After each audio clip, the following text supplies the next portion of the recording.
Isso. Agora que as nossas crianças saíram, né, para o cultinho delas, vamos voltar aqui. Eu queria, antes da gente começar a tratar sobre o tema da campanha de missões mundiais para nós nessa noite, eu queria te fazer lembrar da história. A gente voltar aqui para a história dos batistas, para um relato bastante interessante. Eu não sei se você já ouviu falar sobre a expressão segurar a corda. Você já ouviu falar sobre essa expressão segurar a corda? A gente precisa voltar para o início das missões batistas. Esses três homens que estão aqui, Andrew Fuller, William Carey e John Ryland, eles fundaram a primeira sociedade missionária batista em 2 de outubro de 1792. E o que foi que aconteceu? Naquela época não existia nada organizado, ainda não existiam missões organizadas. Ninguém tinha ideia de como treinar pessoas para evangelizar outros países, como lidar com outras culturas. Esses homens não tinham ainda métodos para captar recursos, não tinham fichas, pessoas, cultos de oração, nada disso existia. E John Ryland conta essa história que traduz essa frase que é muito conhecida no contexto de missões mundiais: segurar a corda. O John Ryland estava reunido com William Carey e com Andrew Fuller, conversando ali como seria fazer essa primeira sociedade missionária, e ele diz o seguinte para esses dois: olha, meus queridos, me parece que essa tentativa da gente sair para as nações, ir para outros lugares, evangelizar o mundo, me parece algo parecido como descer numa mina desconhecida, obscura. E eles ficaram ali alguns minutos conversando sobre a dificuldade que seria levar o evangelho para essas pessoas, até que William Carey forjou a frase que ficou para a história. William Carey disse a seguinte frase: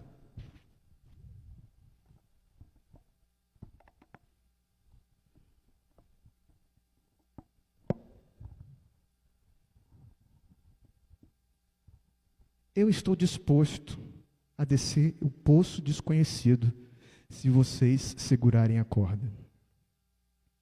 Naquela noite, naquele dia, na verdade, aqueles três homens firmaram o compromisso de até o final das suas vidas segurarem a corda de missões.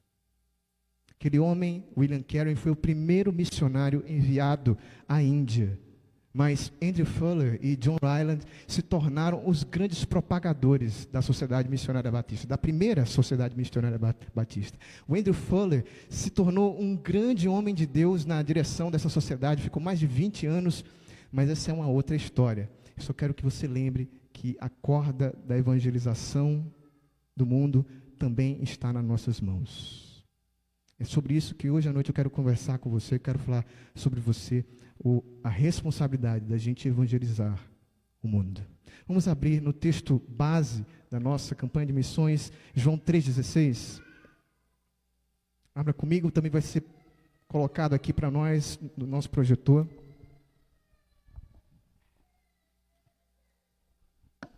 João 3,16, o texto mais conhecido da Bíblia, com certeza.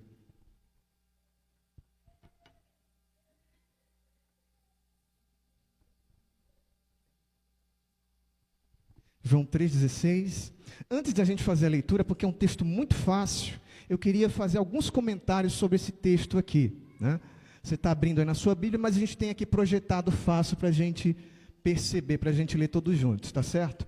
João 3,16 é um dos textos mais poderosos da palavra de Deus. Martinho Lutero já disse que ele é o evangelho em miniatura. Outro grande homem de Deus, pastor Otoniel, disse na quinta-feira que João 3,16 é o melhor texto do mundo para quem quer evangelizar. E eu concordo com esses dois homens. João 3,16 é um banquete que nunca cansa quem é cristão. Se você tem 30 anos de ministério, se você tem 30 dias de convertido, João 3,16 tem para oferecer a você riquezas grandiosas. É o que a gente vai fazer nessa noite. Talvez você se lembre do que estava acontecendo nessa conversa de Jesus.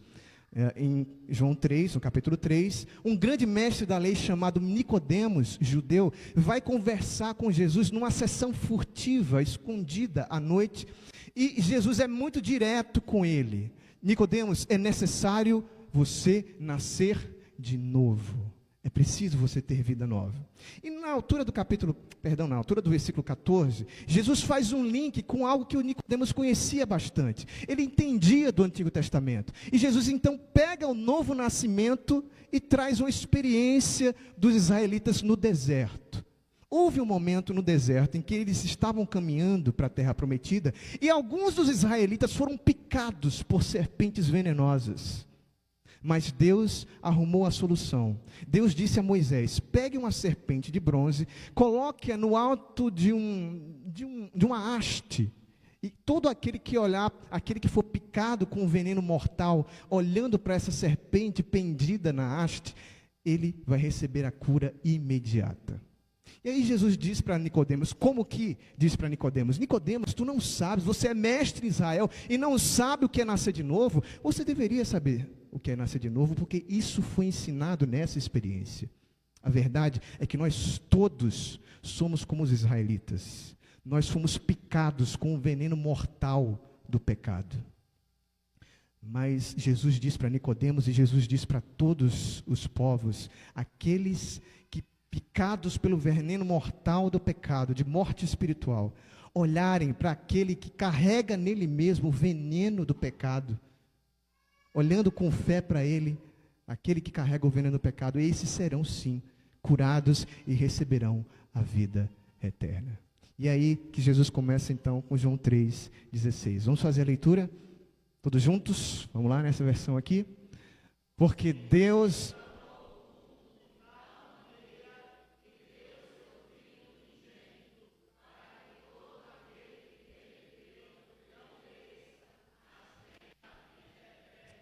Coisa linda. Vamos orar? Feche seus olhos. Olha ao Senhor. Nós estamos diante da palavra de Deus, que é o poder de Deus para a salvação de todo aquele que nele crê.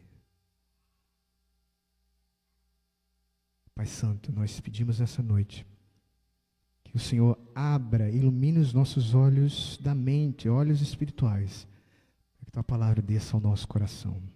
Em nome de Jesus. Amém. Meus amados irmãos, nessa noite eu quero trazer algumas lições importantíssimas sobre João 3,16. A primeira dessas lições, meus irmãos, é o maior dos maiores. O maior dos maiores. Quando Jesus começa declarando o versículo-chave de toda a Bíblia para Nicodemos, ele começa dizendo: porque Deus. Porque Deus. Quando Jesus quer falar do amor de Deus, desse amor fantástico da salvação aos homens, ele inicia por Deus, porque Deus é o maior dos maiores. Nós precisamos começar com Deus, porque tudo que existe começa em Deus. Ele é aquele que é o start, a causa motriz de todas as coisas que existem. Mas como falar de Deus? O que falar desse ser fantástico que desafia pensamentos? Que desafia definições? Como falar desse Deus? O que se pode falar de Deus?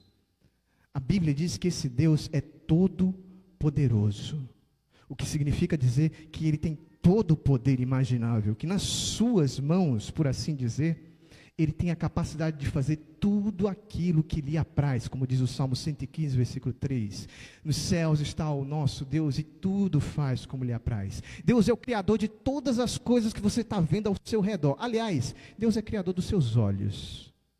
Deus é aquele que te deu a capacidade de ver, enxergar, de ouvir, de viver. Deus é o criador de todo o universo que nós conhecemos e aquele universo que a gente também não conhece. Deus é o Todo-Poderoso porque Ele em si teve a capacidade de se revelar a toda a sua criação, de mostrar quem Ele é, de dividir a sua natureza com todos os seres, de colocar inclusive nos seres humanos, pessoas como eu e você, a imagem e a semelhança dele mesmo.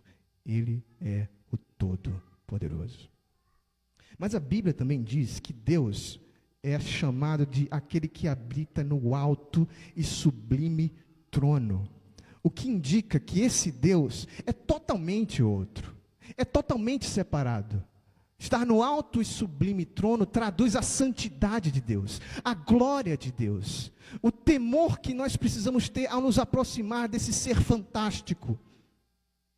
A Bíblia também diz que Deus é chamado de o Senhor dos Exércitos, porque Ele tem capacidade de governar todas as criaturas que existem. Ele é Senhor sobre todas as miríades de anjos. Ele é Senhor, Ele é Deus, Ele é governante sobre todas as espécies de seres celestiais, sejam tronos, potestades, poderes. Ele é Senhor sobre toda criatura que existe. Ele é o Senhor dos Exércitos. E a Bíblia também diz que Deus é chamado no Antigo Testamento de a rocha. Rocha, porque Ele tem em si mesmo uma estrutura inamovível. Deus é inabalável, Deus é invencível, o que Ele faz é. O que nós podemos falar sobre Deus, meus irmãos? Quantos minutos, quantas horas, quantos dias, quanto da eternidade a gente poderia falar sobre Deus? Deus não é apenas o conceito mais desafiador da filosofia ocidental. Deus é o Criador e o sustentador de todas as coisas que existem. Você só está sentado aí agora por causa de Deus. João 3,16 começa falando para nós do maior dos maiores. Deus é o maior dos maiores. Jesus começa falando sobre Deus, porque Deus é o início. Se a nossa vida não iniciar, não centrar em Deus, nós perderemos o sentido de todas as coisas. Em segundo lugar, João 3,16 nos ensina também o maior mistério.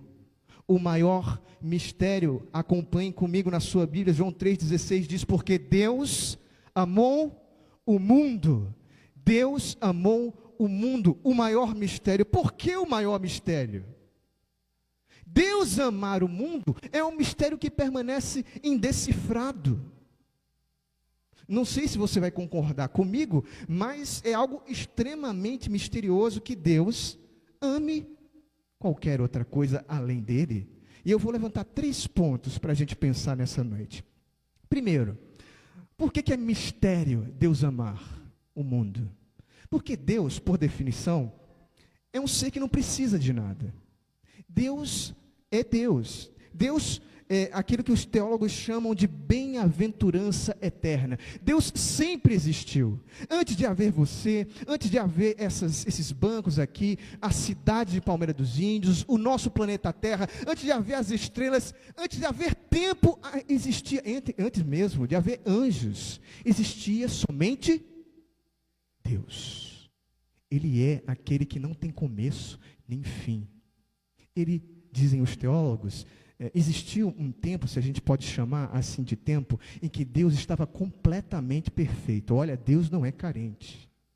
Ele estava completamente autossatisfeito. O Pai adorando o Filho adorando o Espírito e o Espírito adorando ambos. A Trindade Santa tinha alegria, tinha completude, harmonia perfeita. Esse estado perfeito não precisava de mudança, porque Deus é um ser completo em si mesmo. Deus nunca precisou de ninguém. Desde antes de haver eternidade existia o Pai, o Filho e o Espírito Santo. E portanto, o fato de Deus transbordar esse amor é algo misterioso, é algo espantoso, é algo fantástico.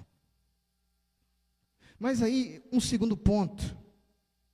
O que foi que Deus amou? Se Deus se dispôs a amar, o que Deus amou? João 3,16 responde para a gente: Deus amou o mundo. Deus decidiu amar o mundo, mas olhe, não o mundo das coisas criadas, não os objetos, não os animais, não as árvores. Não é que Deus não ame essas coisas, obviamente, Deus ama tudo que Ele criou, mas por assim dizer, João 3,16, Jesus diz que esse amor do Pai, que transborda para fora do Pai, tem um alvo especial. Esse amor é específico sobre um objeto especial. Sabe que objeto é esse? Sabe o que é que Deus decidiu amar? O mundo, óbvio, né? Tem João 3,16, o mundo. Mas esse mundo é todos os seres humanos. Não é incrível isso?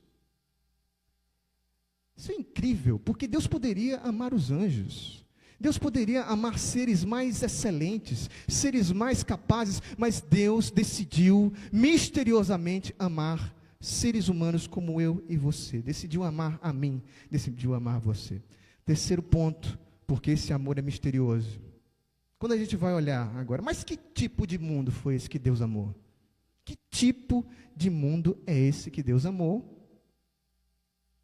A gente percebe que esse mundo é um mundo que destruiu tudo o que Deus fez. Aqui está o mistério do amor de Deus. Deus não decidiu amar um par, um igual a Ele. Deus não decidiu amar alguém que fosse digno do seu amor. Deus decidiu amar criaturas miseráveis, terríveis, pecadoras como eu e você. E olha, deixa eu abrir um pouquinho aqui a nossa visão, porque normalmente a gente fala de pecado como fazer o mal, ou cometer erros, ou desobedecer à lei de Deus, que são às vezes termos abstratos, né? Fica assim, é uma coisa lá para quem vive na lua. Não.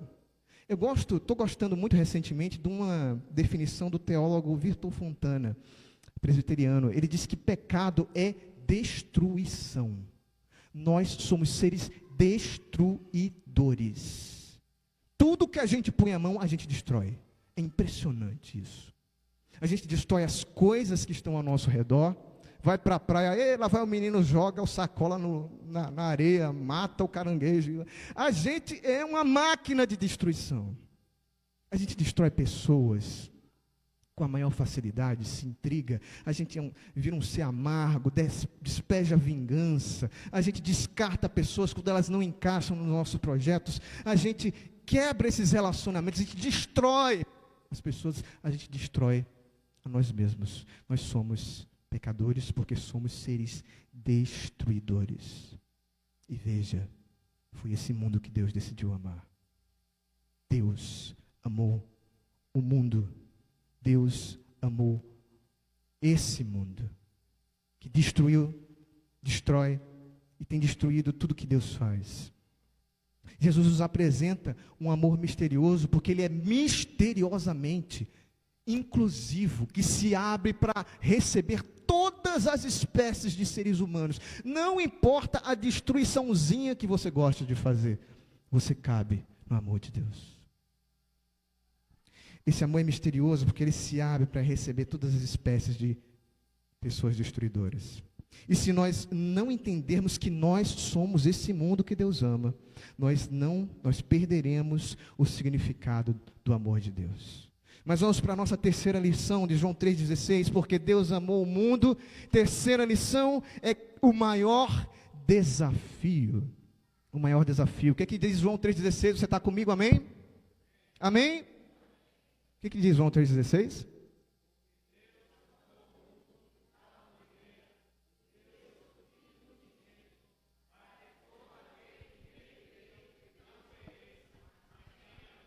Em terceiro lugar, o maior desafio. Deus amou o mundo de tal maneira. Veja a expressão que Jesus usa, de tal maneira. Quando Jesus quer mostrar o que é esse amor, quando Ele quer quantificar esse amor, não se encontra na língua dos homens algum correspondente, algum correlato que explique o que é o amor de Deus. De tal maneira. Jesus não encontra algo que mensure o amor de Deus. De tal maneira é a expressão usada por Jesus, na falta de qualquer outra expressão para explicar o que é o amor de Deus. E se a gente fizesse o exercício nessa noite, nós concordaríamos com o Senhor Jesus. Teríamos que usar de tal maneira. Se a gente, por exemplo, tomasse aqui algumas coisas interessantes, bonitas, fantásticas que nós temos, se nós, por exemplo, colocássemos diante de nós aqui a profundidade das águas do mar, que tal? Vamos pegar aquelas águas azuis, maravilhosas ali da Ponta Verde. São verdes ou são azuis? Nem me lembro lá. Nossas águas lindas ali das praias, ou aquelas águas mais turvas, abissais, essas águas fantásticas que enchem completamente o nosso planeta Terra. Será que isso é possível? Será que com isso a gente pode comparar o amor de Deus? Não. E talvez, se a gente pegar o brilho fantástico das estrelas, se nós tomarmos o brilho desses seres celestes que estão aí na órbita do nosso grande universo, se a gente pegar a face luzidia de um cometa que passa, ou se a gente pegar a fulgurância de uma supernova, se a gente pegar um dos grandes sóis de Andrômeda, será que tudo isso é capaz de se comparar com o maravilhoso amor de Deus? Não. E se a gente tomasse então a extensão do universo, de cabo a rabo, se nós partíssemos do nosso planetinha Terra e passássemos a nossa Via Láctea até a galáxia mais próxima, Andrômeda, apenas alguns milhares de anos-luz, trafegássemos pela grande imensidão do universo, por buracos negros, até a última camada, a última matéria escura do universo, será que isso tudo seria capaz de conter, de mensurar o que é o amor de Deus? Não. O amor de Deus é impossível de ser mensurado. Esse é um amor indescritível. Nem filósofos, nem poetas, nem teólogos, ninguém pode traduzir o amor que Deus tem pela sua vida. De tal maneira é a expressão cravada por Jesus para mostrar o amor eterno de Deus que está derramado sobre a humanidade, sobre a sua vida. O maior desafio é a gente entender a grandeza desse amor, como diz o apóstolo Paulo aos Efésios, para que vocês sejam de toda a plenitude de Deus, na altura, na profundidade, no comprimento, na largura, para que vocês sejam cheios da plenitude desse amor que se derrama sobre nós. De tal maneira é o maior desafio, porque não existe palavra na língua humana que quantifique o amor que Deus tem por você. Jesus está dizendo em João 3,16 que o amor de Deus por nós não tem medida. Deus não enxergou barreiras para conseguir você. Quando nós cantamos essa noite o ousado amor de Deus, que deixou as 99, a expressão, a parábola da ovelha perdida, essa parábola é todinha a nossa história. É a história do Deus que sai pelas galáxias, que deixa a sua glória para capturar, para conseguir, para ter você pelos laços do seu amor. Se a gente não atentar para esse amor, eu digo para você, nós não vamos conhecer um amor verdadeiro. A quarta lição, meus irmãos, é o maior presente. Não perca a conta, João 3,16, porque Deus amou o mundo de tal maneira que deu o seu Filho unigênito, o maior presente. A forma como esse amor se demonstrou foi espetacular. Nunca antes na história houve uma dádiva, um presente igual ao presente dado por Deus. É o que Jesus diz em João 3,16. Talvez você pense aí na sua mente, você comece a lembrar de pessoas, de histórias, de relatos de alguém que num ato extremo conseguiu abrir mão das suas posses por uma causa boa, ou que num ato de altruísmo grandioso, sacrificou até mesmo a sua vida para salvar uma multidão, centenas de pessoas, milhares de pessoas. Isso pode ser comparado à dádiva do Filho de Deus, ao dar o Filho de Deus? De jeito nenhum. Jesus é o maior presente, porque ninguém jamais deu algo parecido com o Filho de Deus. O maior presente, porque o Filho de Deus é descrito como unigênito. Uma palavra que com certeza você sabe. Eu não posso fazer comercial, né? Unicompra não dá, né? Mas Gênesis, gerar, né? Começo.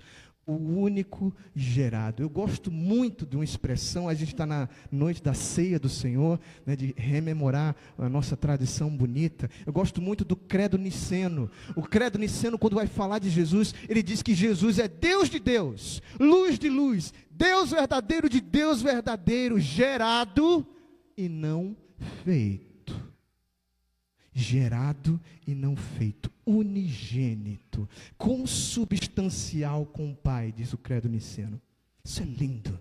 O Filho é a essência do Pai. Jesus é o maior presente, meus queridos, porque o Filho tem a mesma essência do Pai. O Filho é consubstancial, participa, é o mesmo Deus, é vero Deus de vero Deus.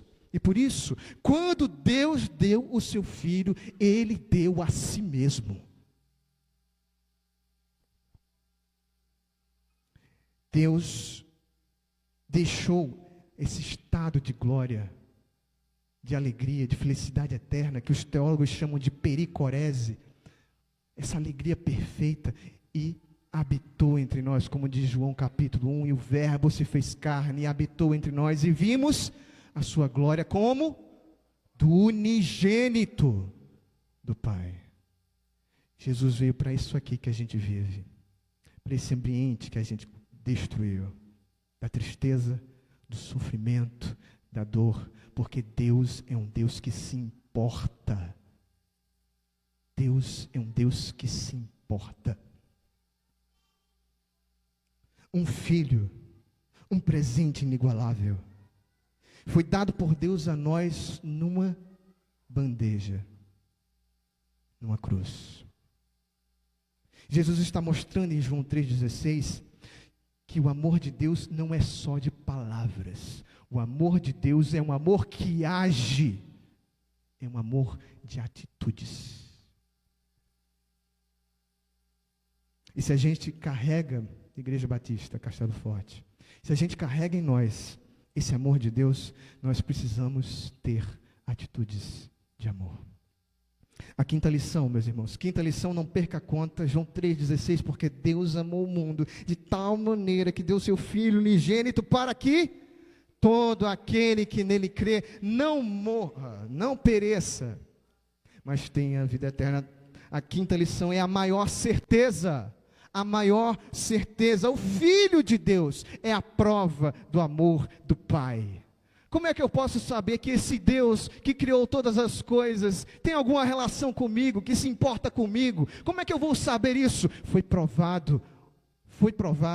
Eu não sei se foi o pastor Jeremias Pereira que falou isso, né? Mas eu lembro que numa pregação ele conta que nenhum casal vai conseguir jamais expressar o amor verdadeiro para o outro. O cônjuge não vai conseguir fazer isso para o outro. Por quê? Porque ninguém consegue mergulhar no coração para ver qual é a intenção, né? Ninguém conhece o outro por dentro, né? Pode ter limousine, champanhe, pode ter flor, né? Ou pode ser um papel riscado ali no papel de pão, né? Um recadinho ali no eu te amo, né? A gente não tem como perceber porque não existe condição da gente entender essa prova que é dada de amor objetivamente, a gente conhecer o que está no coração, mas existe um amor, o único amor da história da humanidade que foi provado. O amor de Deus é o único amor do universo que foi provado. Diz a palavra de Deus em Romanos capítulo 5, versículo 8, Deus prova o seu amor por nós, pelo fato de ter Cristo morrido por nós, sendo nós ainda pecadores. Jesus Cristo é a prova do amor de Deus por nós. O Filho de Deus não criou uma possibilidade. Jesus não criou uma possibilidade. Ele é a maior certeza do amor de Deus. Jesus, quando escolheu se dar na cruz, ele não disse, olha, eu vou agora para a cruz, vou morrer, vou dar a minha vida por vocês. Vocês completem a obra agora, levem essa mensagem para o mundo, espalhem essa notícia. Pode ser que sim, pode ser que não, não sei. Esse não é o Evangelho. Jesus Cristo é a certeza do amor de Deus. A palavra de Deus diz para que. Essa expressãozinha significa finalidade. Qual é a finalidade? Para que o Filho de Deus foi dado em amor para que todo aquele que nele crê não pereça. Certeza absoluta da vida eterna. O Evangelho diz que Deus deu o seu Filho para que a gente não morra, para quem crê não morra. A certeza do Evangelho, meus irmãos, é que todo aquele que crê não morre jamais. Acabou a destruição. É hora da reconstrução.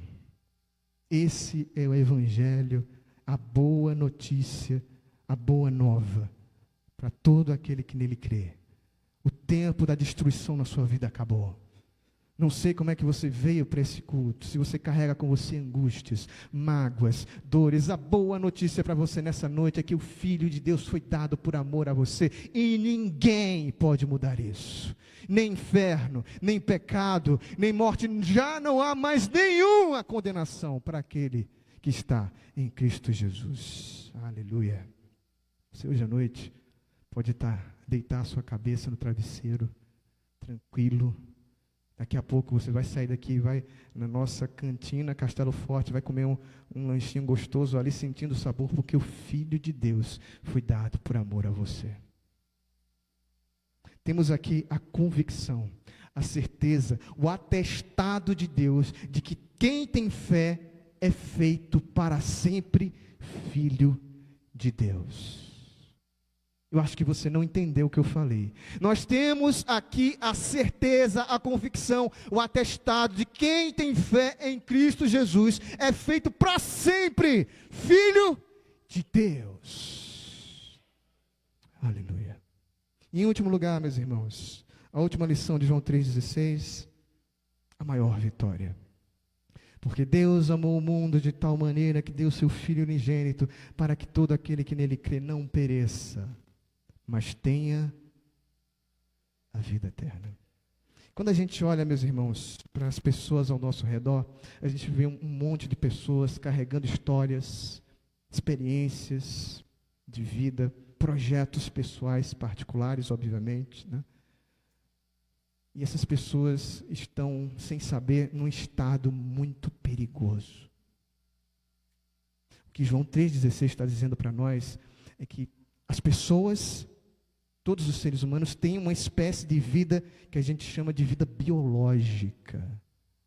A expectativa de, no máximo, 80 a 100 anos. Mas depois disso, dizem os filósofos, né?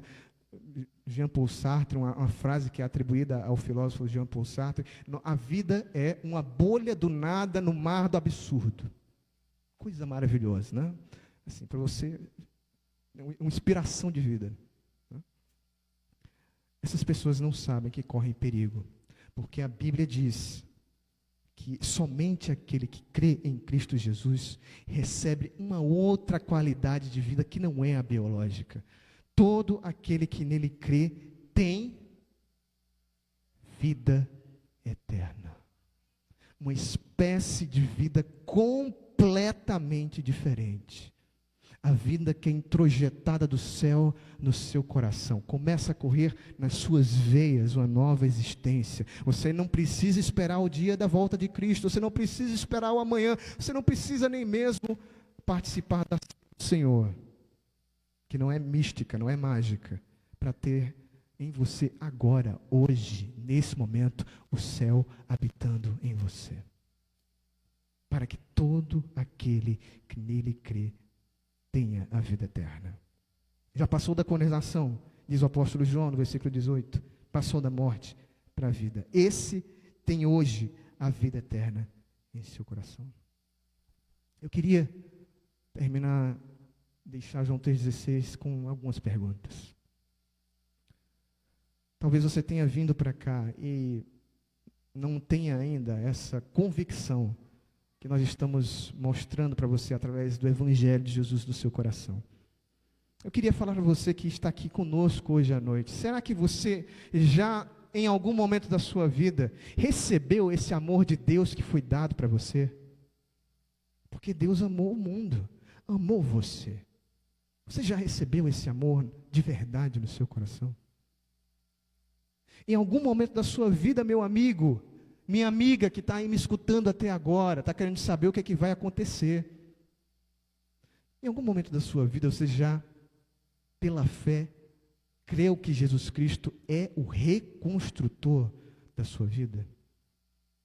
Em algum momento da sua vida, você já experimentou a vida eterna? Se hoje à noite você sente o Espírito Santo falando com você, eu peço que, assim que esse culto terminar, você procure a mim ou ao pastor Otoniel. E a gente vai dizer para você o que você precisa fazer. Mas não deixe para amanhã. O que eu estou falando nessa noite é da mais séria necessidade para a sua vida. É um chamado do alto, do Espírito Santo de Deus para a sua vida. Se você precisa de Jesus, corra para Ele agora. Mas eu também quero, nessa noite, meus irmãos, eu também quero fazer uma pergunta para a Igreja Batista Castelo Forte. Sim, meu irmão, quero fazer uma pergunta para você. Quantos de nós, essa noite, estamos dispostos a segurar a corda? Quantos de nós estamos hoje, a partir desse culto de abertura de missões, dispostos a segurar a obra da evangelização do mundo, talvez não saindo daqui, talvez não lidando diretamente com um missionário que está em um país, que está numa missão transcultural, mas se engajando durante esses 3 meses. O meu desafio é para você, Igreja Batista. O chamado de Deus é para que a gente continue segurando a corda da evangelização do mundo. Deus ama o mundo. Deus quer o mundo. Deus quer isso através de nós, através de você. Você pode orar. Você pode contribuir. Você pode ajudar. Você pode ir conversar. Mas o desafio nessa noite é você segurar a corda. Queria desafiar hoje os professores da Escola Bíblica Dominical. Se você é professor da Escola Bíblica Dominical, por favor, vem aqui. Vem aqui, por favor. Todos os professores da Escola Bíblica Dominical que estão aqui, que vão representar o desafio que nós estamos fazendo como Igreja Batista, para segurarmos juntos. Pode vir, pode subir aqui em cima, nós vamos segurar juntos a corda. Eles estão representando. Pode segurar a corda, viu?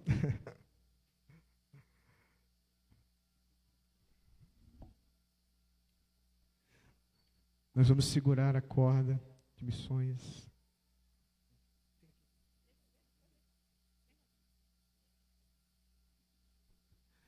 Os professores estão simbolizando as classes da nossa EBD que vão, durante esse trimestre, estar envolvidas com alvo missionário, um alvo financeiro, com alvo de oração. Nós vamos, nesse mês, mobilizar a nossa igreja para missões mundiais. Amém, meus irmãos?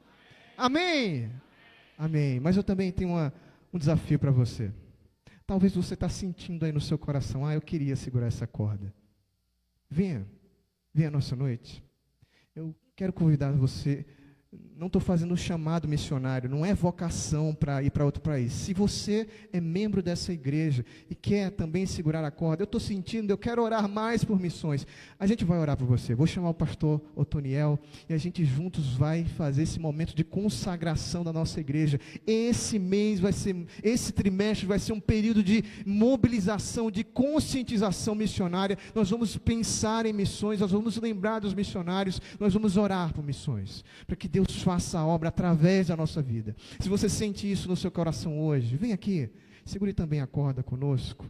Segure a corda e vamos orar juntos. Vamos fazer essa obra juntos. Vamos fazer essa obra como igreja. Você não vai precisar sair do seu lar. Você precisa só do seu coração. Você pode vir segurar a corda aqui. Você vai sair apenas com a sua mente. Vai colocar diante de Deus os seus talentos, aquilo que Deus tem colocado no seu coração, os dons. Você vai estar diante de Deus dizendo: Senhor, eis-me aqui durante esse mês. Fala comigo. Talvez você não saiba o que falar. Você diga para você mesmo: eu não tenho capacidade. Abra a mão, abra hoje o coração e Deus te capacita. Deus vai levantar em você as condições, porque o Deus que chama é o Deus que capacita. Mas venha hoje à noite, se junte a nós, vamos juntos, igreja, vamos juntos nos mobilizar, vamos juntos segurar a corda da obra missionária, a obra de missões mundiais. Vamos juntos nessa noite fazer a obra de Jesus. Amém? Amém. Vamos orar ao Senhor. Antes de dedicarmos esse momento de oração, só queria fazer uma lembrança à igreja. Vocês sabem que nós somos quase mais de 8 bilhões de pessoas no mundo. Sabes quantos crentes hoje existem no mundo? 32% da população mundial. Só 32. O tema disse, vamos completar. Eles sozinhos não vão conseguir, não. Se tem 32% de crente, quantos tem no inferno? E você está sentado tão tranquilo assim? Tem muita gente precisando do Evangelho de Cristo.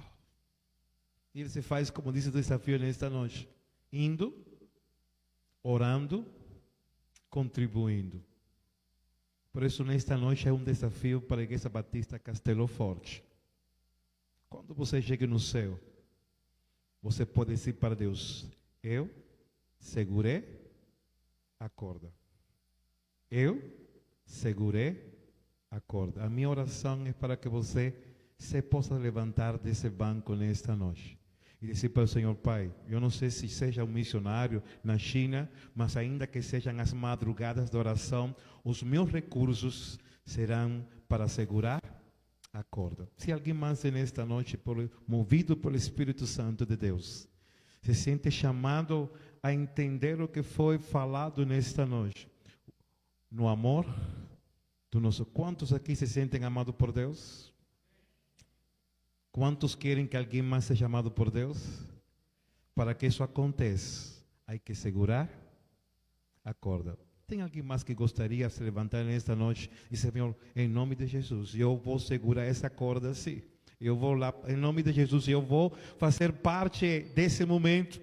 Eu não vou deixar que mais de 66% das pessoas continuem, eu irei fazer a minha parte. Quando eu chegar no céu, assim como esse grande telão, haverá um telão um dia em que o Senhor há de mostrar, você fez parte de aqueles que seguraram a corda. Que Deus abençoe a vida de vocês. Desafio em nome de Jesus. Seja no campo missionário, seja você orando, seja você contribuindo, em nome de Jesus, nesta noite, permita-me orar pela vida de vocês. Vocês que estão neste lugar, em nome de Jesus. Pai, eu te rogo pela vida de teus filhos, que de uma forma simbólica se colocam em pé diante do teu altar, sendo desafiados pelo Espírito Santo, agora a maior missão, ou a única missão que o Senhor nos tem dado. A missão do cristianismo não é estar na igreja, não é participar de um culto, é simplesmente continuar compartilhando o amor do Pai. Pai, em nome de Jesus, teus filhos que nesta noite, de uma forma especial, tocam na corda, dizendo, nós estamos, Senhor, prontos para agir na tua obra, seja indo, orando ou contribuindo. Nós estamos, Senhor, nesta noite aqui em teu altar, confirmando contigo um compromisso. Nós nos dedicaremos a segurar a corda em nome de Jesus.